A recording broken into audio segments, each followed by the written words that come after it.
손가락에 옆구리에 손가락을 넣어보지 않고서는 내가 믿지 못하겠다 했습니다. 주님께서 나타나셔서 야 한번 넣어봐라. 차마 그때는 넣지 못하고 이미 봤으니까 아이고 주여 제가 믿습니다 하고 고백을 합니다. 만일 지금 이 자리에 우리 부활인 주님이 찾아오시면 여러분 어떠실 것 같아요?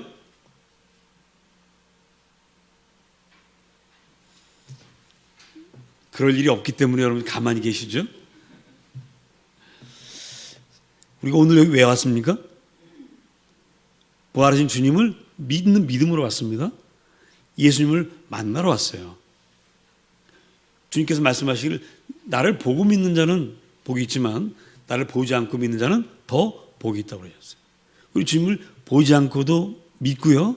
그 믿음으로 지금 여기 와 있습니다. 사실 우리가 주일날 여기 올 때 습관적으로 와서 그럴 때도 많이 있습니다만은 그래서 여러분 오실 때 약간 좀 흥분은 되죠?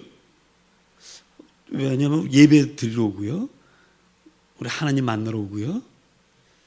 뭔가 역사가 일어날 것 같은 그런 기대를 갖기 때문에 여러분이 오십니다.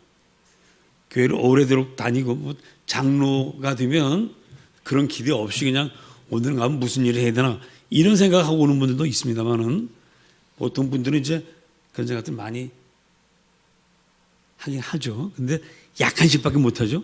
약간씩밖에. 사실 제가 이렇게 말을 하니까 내가 지금 교회 올 때마다 흥분을 약간씩이라도 하나? 내가 정말 기대를 하고 있나? 그런 생각을 하실 겁니다. 그런데 초대교회는 어땠을까요?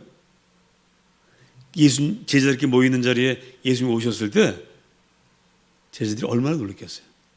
그리고 막 흥분하지 않았겠습니까? 야, 죽은 사람이 정말 살아났구나.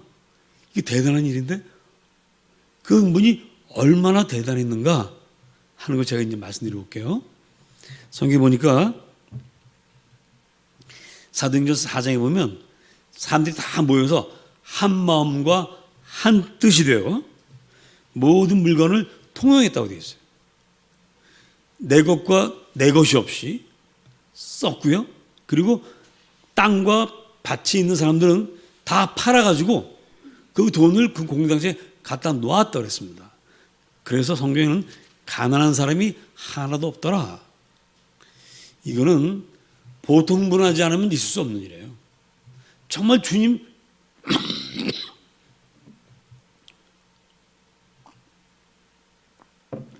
다시 살아나셨기 때문에 그렇게 할 수 있는 것이고요. 그리고 이제 주님께서 말씀하신 내가 가면 다시 너희 가운데 내가 다시 오는 것을 볼 자도 있을 것이다 라는 말씀을 하고 가셨기 때문에 주님 곧 오실 거란 말이에요. 그러니까 많이 갖고 있을 필요가 없어요. 아낌없이 다 나눠줍니다. 마치 여러분 그 단체 여행 갔다가 가서는 좀 약간씩 인색들 하는데 돌아올 때쯤 되면 다 뭐가 나와요?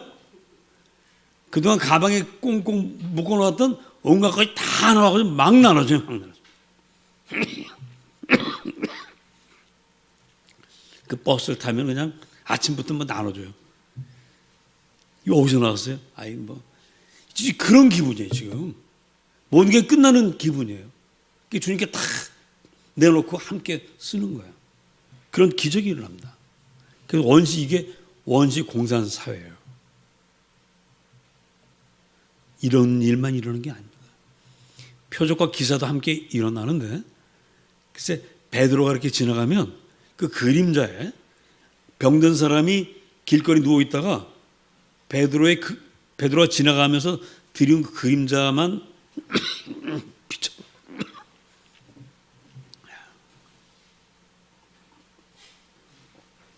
그림자만 비춰도 병이 나요. 표적과 기사가 막 일어납니다. 예루살렘 사람들이 어딜 가나 다 예수 얘기밖에 안 해요. 야, 예수가 정말 살아났나 봐. 저 예수쟁이들 모여가지고 그냥 있는 거 없는 거 다 팔아가지고 모여서 마음껏 쓰고 가난한 사람도 없고 그렇게 행복하대. 야, 그뿐이 아니야. 사도들이 병자들 위해서 기도만 하면 다 낫고 기적이 일어나고 야, 이게 보통 일이 아니야. 그래서 사람들이 막 모여요. 그래서 베드로가 한번 대중을 모아놓고 설교를 하면 한 번에 몇 명까지 회개했습니까? 몇 명? 3,000명. 이게 대단한 사건이죠. 한 번에 3,000명이 예수 믿었어요. 70년대 왜 그 여의도 광장에서 빌리그램 또 전도 폭발 이런 거 하면은 한 100만 명 모이고 그랬던 적 있지 않습니까? 그런 것처럼 그 당시 3,000명은 굉장한 거죠. 그렇게 막 모여드는 거예요. 정말 죽은 사람이 살아난 걸 봤던 이게 보통 일이 아닙니다. 그래서 막 흥분해가지고 이런 역사들이 막 일어나는 거예요. 이걸 시기하는 사람도 있습니다. 대제사장과 사두개파라고 성경은 기록하고 있습니다. 이 사람들이 셈이 나가지고 이러다가 이제 우리 유대교 망한다. 사도들을 몽땅 붙잡아다가 감옥에 집어넣었어요. 꼼짝 못하게 하느라고.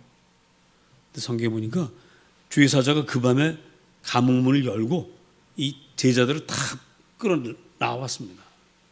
그런 도로 닫아놨어요. 그래서 이분들이 새벽부터 성전에 가서 복음을 전했어요. 예수는 죽은 자 가운데 살아나셨다. 하나님 보내신 아들이다. 그래서 사람들이 또 모여들기 시작합니다.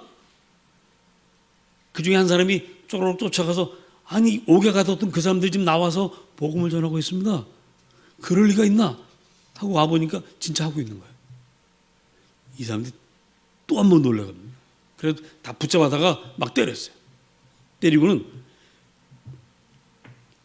이 사람들 다 죽여버리자. 그때 그 가말리엘이라고 하는 율법사가 그러면 안 된다. 이들이 하나님으로부터 난 사람이라면 우리가 정말 하나님께 큰 죄를 짓는 것이고 하나님에게서 난 사람들이 아니면 머지않아 이 운동은 사라질 터이니 내버려둬라. 그 말을 따르기로 했습니다. 그래서 때리고는 이제 보냈어요. 다시는 하지 말아라. 근데 이미 이분들은 다 이제 완전히 뒤집힌 사람들이에요. 그까지 매 감옥 두렵지가 않아요. 왜? 죽었어도 살아나는데 뭐가 두렵습니까? 계속 또 복음을 전해요. 그게 바로 초대교회입니다. 그래서 우리 여러분 5장 우리 함께 읽었죠? 5장 42절 읽습니다. 5장의 마지막 42절 시작.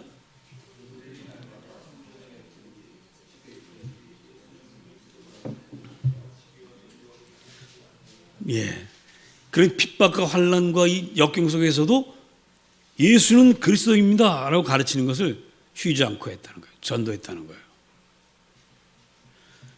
초대교회는 참 역동적이고 뜨거웠고 네 것 내 것이 없었고 죽음도 핍박도 두려워하지 않았던 놀라운 공동체입니다.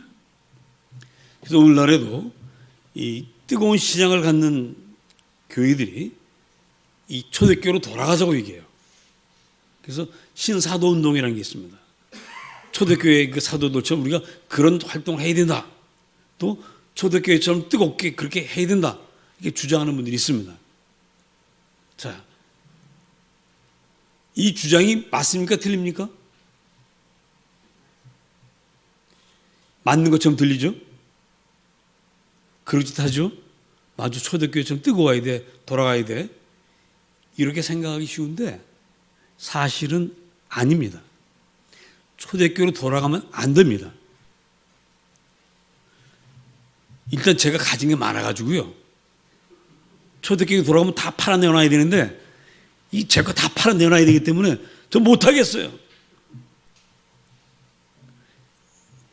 잘 들으시기 바랍니다. 초대교회에서부터 지금까지 몇 년 지났습니까? 2000년이 지났어요. 과연 우리가 다시 옛날로 돌아가야 되느냐?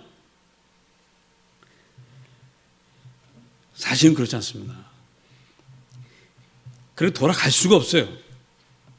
마치 제가 10대로 돌아갈 수 없는 것처럼 이 흰머리가 갑자기 검은 머리가 되고 제가 마치 피부가 완전히 그냥 그런 게 돌아갈 수 없는 것처럼 초대교회로 돌아갈 수 없습니다. 왜냐하면 자 초대교회에서 했던 일 중에 크게 두 가지가, 하나는 복지죠. 원시 공산사회가 복지를 말하는 거예요. 또 하나는 뭡니까? 병 고치는 거죠. 병 고치는 거. 그리고 마지막으로 소개된 가장 중요한 것은 뭡니까? 예수는 그리스도라 가르치는 것과 전도하는 것, 이 세 가지입니다. 이 세 가지 일 중에 세 가지를 다 교회가 해야 되나요? 자, 일단 보십시다. 하나님께서 우리에게는 지혜를 주셨습니다. 다스리라고 그랬어요. 그게 창세기 문화명령인데, 그 문화명령에 따라서 우리가 이 세상의 병을 다 다스리는 거예요. 지금은 어지간한 병은 다 고치죠. 이제 목사가 하는 일은 주님께서 의사와 병원을 통해서 잘 고쳐주시기를 기도하는 거지, 목사가 내가 병 고칠 테니 다 모여라, 다 와, 어디가 아파, 이거 하는 거 아닙니다. 또 병원에서 포기하는 병도 있어요. 가끔 그런 걸 이제 목사가 기도할 수 있습니다. 그러나 그것도 목사가 하는 건 아니고 주님께서 원하시면 목사의 손길을 통해서 이렇게 세우는 것뿐이지 목사가 하는 일은 아니에요. 그래서 많은 부분 교회가 할 일을 이제는 하나님께서 병원으로 옮겨주셨어요. 그래서 교회는 병 고치러 오는 데가 아닙니다. 병 고치는 일을 돕기도 하고, 때로는 병원에 고칠 수 없는 일을 기도를 통해서 고치는 수도 있습니다만은 그렇게 드물고요. 그건 하나님의 특별한 뜻이 있어야만 되는 겁니다. 두 번째, 이 복지 문제. 이제는 국가가 합니다. 부자와 가난한 자가 각각 팔아서 내고 그러는 대신에 지금은 부자는 세금을 더 많이 내고 가난한 사람은 적게 내죠. 기독교 국가에서 다 그렇게 하는 거예요. 이 교회에서 다 나오는 거예요, 사실 그게. 지금 우리나라 조세 제도가 세금을 가장 많이, 부자들이 가장 많이 때리는 나라가 어느 나라예요? 북유럽이에요. 북유럽은 교통법규를 위반하잖아요. 시속 80km 달려야 되는데 120km 달렸다. 그럼 딱지가 딱 나옵니다. 보통 가난한 사람에게는 10,000원이라면 부자는 40,000원이 나와요. 거기는 그 재산에 따라서 세금이 달라요. 그 교통법규도 달라요. 근데 서양에서 기독교 문화가 가장 많이 발달하고 가장 기독교적인 나라가 어디냐면은 이 북유럽이에요. 그게 바로 이 초대교회를, 그 원리를 그대로 적용하는 것입니다. 그래서 교회는 이제는 그런 일들을 안 합니다. 그래서 교회는 필요 없나요? 교회는 원래 뭘 하는 것입니까? 예수는 그리스도이십니다. 이걸 가르치는 거예요. 예수를 전하는 것이 교회입니다. 이 일을 위해서 병도 고쳤고 공산사회도 잠시 이루어서 그렇게 살았고 그랬던 것이지, 그게 주 임무는 아닙니다. 따라서 지금도 여전히 주 임무는 여전히 살아있어요. 그리고 그 어느 때보다 그 주 임무, 하나님의 말씀을 선포하고 예수는 그리스도이십니다, 예수는 죽은 자 가운데서 사망 권세를 깨뜨리시고 사흘 만에 부활하셨습니다, 이걸 증거하는 일은 이제 그 어느 때보다 더 분명하게 교회에 요구되는 사명입니다. 이거 교회가 해야 돼요.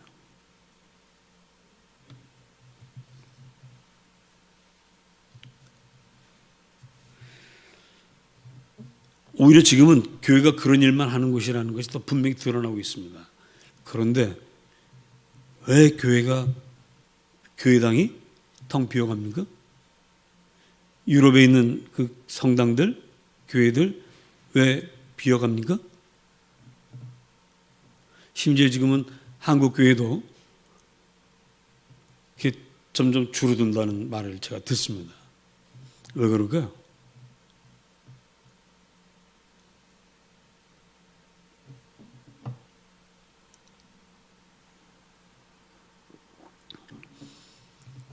자, 초대교회는 어떤 일들이 벌어졌다고 그랬습니까? 병 고치는 일, 또 재산을 다 같이 모여가지고 한마음 한뜻으로 재산을 다 내어놓고 같이 쓰고 그랬던 일들이 일어났다고 그랬죠. 근데 그것은 그 당시 초대교회의 주 업무였어요? 보조 업무였어요? 보조 업무였습니다. 그래서 사람들이 3,000명씩 몰려온 거는 야, 교회만 가면 가난뱅이도 먹고 산대. 그래서 모인 것도 있겠죠? 야, 교회는 너무 좋아. 가난뱅이들 가면 너무 좋은 데야. 그래서 3,000명씩 모이는 그런 것이 있습니다. 그래서 그 보조적인 것 때문에 교회를 오는 사람들이 있었던 게 사실이에요. 그러니까 예수를 믿고 구원받기보다는 예수라는 이름으로 모여서 병도 고치고 먹고 사는 문제도 해결하고 이러려고 온 것이 초대교회의 역사 중에 있어요. 바닥에 있어요. 그 초대교회로 무조건 돌아간다. 이건 안 됩니다. 초대교회 돌아가되 뭘로 돌아가야 되느냐? 예수는 그리스도라 증거하는 일로 돌아가야 되는 거예요. 오늘 교회가 왜 점점 약해져 가느냐? 예수 믿는 목적이 예수 믿고 복 받고 예수 믿고 병 고치고 예수 믿고 잘 되는 데 있다면 교회가 빌 수밖에 없어요. 유럽에 있는 교회들 교회 아니고도 국가적으로 얼마든지 잘 먹고 잘 살고 있습니다. 그러니까 교회가 비는 거예요. 왜? 그거 교회 안 가도 지금 다 우리 그렇게 누리고 있으니 뭐하러 교회를 갑니까? 그러나 교회는 그런 곳이 아니라 하나님을 만나는 곳이고 죽음의 것을 깨뜨린 주님을 만나서 영생을 얻는 곳이고 죄의 문제를 해결하는 곳이고 인간이 인간답게 되어지는 것이 교회입니다. 그 목적을 상실하니까 교회가 점점 약해지는 거예요. 교회가 핍박받을 때 그래서 오직 천국에만 소망이 있을 때는 교회가 부흥했어요. 언제부터 교회가 문제가 생기냐면 AD 313년에 콘스탄틴 대제가 기독교를 이제 공인하면서부터 공적인 핍박이 사라지고 평안하게 예수를 믿게 되면서부터 이제 교회는 긴장이 사라집니다. 그리고 교황의 그 정권의 비호를 받으면서 교회가 부자가 되기 시작해요. 그러다 보니까 성직자들이 이제는 귀족이 되어 버렸어요. 중세교회는 성직자가 귀족이 되는 시대입니다. 여러분이 그 어릴 적에 봤던 동화 중에 로빈 후드라는 동화가 있죠. 거기에 보면 그 로빈 훗이 지나가는 부자들 거 뺏는 중에 어떤 사람들이 등장합니까? 귀족도 등장하지만 성직자들이 자주 등장하죠. 추기경이 등장합니다. 주교가 등장합니다. 거기 나오는 주교들의 그 이미지는 다 어떤 이미지예요? 이게 날렵한 이미지입니까? 아니면 풍성한 이미지입니까? 예? 풍성한 이미지죠. 풍성. 그게 중세 천년이 그렇게 이어져 온 거예요.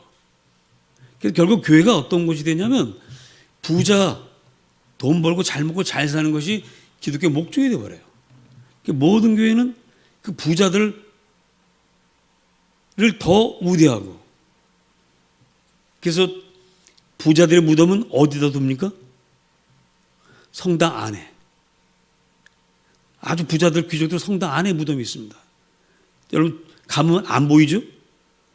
바닥에 있어요. 바닥에 있어요. 성당 바닥에 있습니다. 그 위에 덮어져 있어요. 그러면 거기 무덤이 있는 걸 뭘로 표시하느냐?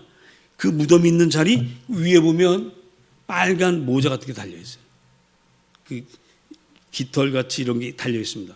그게 바로 여기 무덤이 있구나 하는 표시입니다. 혹시 여러분 유럽에 다시 가보시면 성당 가서 그런 거 한번 찾아보세요. 가이드한테 물어보면 얘기할 겁니다. 이게 누구누구의 무덤, 누구누구의 무덤. 그 평민들은 어디로 가요 다? 바깥에 나가는 거죠.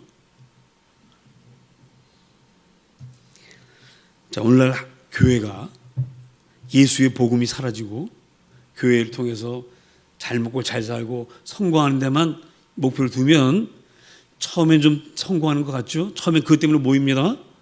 우리가 한국교회가 70년대 가장 가난했던 시절에 한국전쟁 끝나고 가난했던 시절 교회가 막 부흥했던 거는 예수 믿고 복 받자는 사람들 그 복음 때문에 그것도 복음이니까 막 모였어요.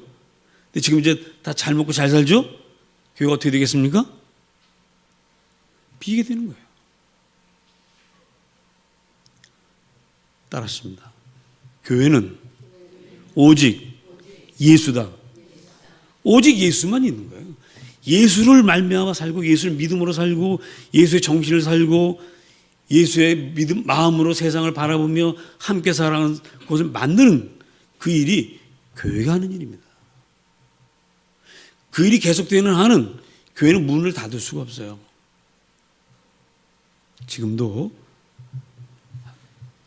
세계 어느 곳이나 오직 예수의 복음을 증거하는 교회들은 여전히 살아있고 생명력이 있고 부흥하고 있습니다.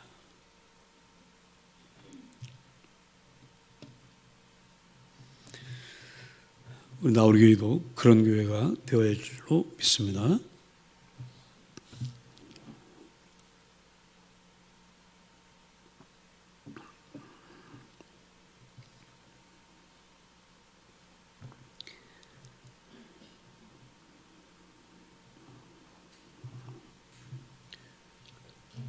우리에게 병고침 필요합니다.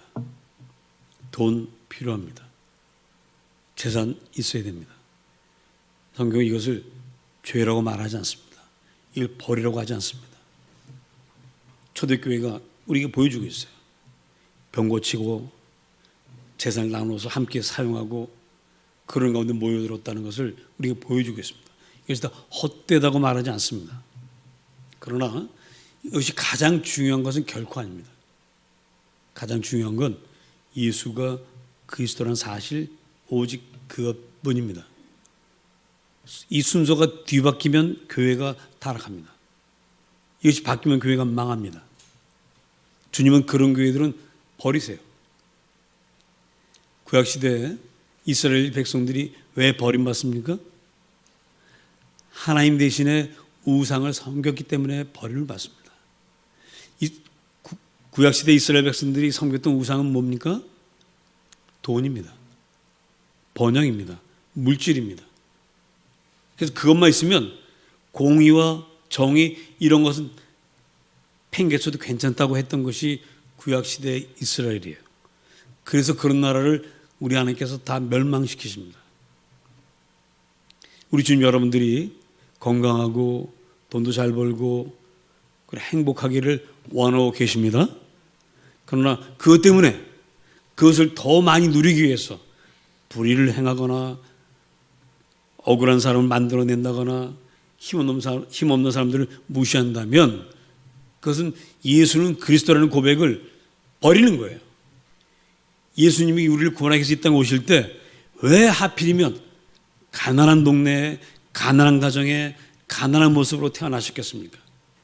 모든 사람을 다 품으시겠다는 당신의 뜻을 거기서 보여주신 거예요. 이스라엘이라는 나라 중에서도 가장 천대받는 지역이 갈릴리 지역이고 갈릴리에서도 나사렛은 가장 촌동네입니다. 그곳에 골라서 태어나세요. 하나님 안에서는 모두가 다 하나라는 사실을, 모든 사람이 온 천하보다 귀하다는 사실을 보여주시기 위해서 그렇게 오셨습니다. 그게 바로 오직 예수라고 하는 말 속에 들어가 있는 뜻입니다. 이제 저와 여러분은 먼저 그의 나라와 그의 오직 예수, 온 세상 모든 죄인들을 사랑하시고 모두를 구원하려고 하시는 주님, 그분을 믿고 의지함으로 살아가십시다. 이제는 내 안에 사는 것이 내가 아니요 예수 그리스도가 내 안에 산다 하는 그 고백이 우리 고백이 될 수 있어야 하겠습니다. 그것이 바로 오직 예수입니다. 초대교회는 부활하신 주님을 만나서 이것을 너무나 생생하게 그것을 증거하며 살았습니다. 우리는 그 주님을 초대교회처럼 만나지 못합니다. 그러나 성령께서 예배하는 여러분들 마음속에 그 사실을 믿게 하시고 확인하게 하시고 그것을 살아가게 하십니다. 오늘 주님과 함께 여러분의 삶이 정말 예수 부활, 오직 예수 그것이 되어지기를 축복합니다. 기도합시다.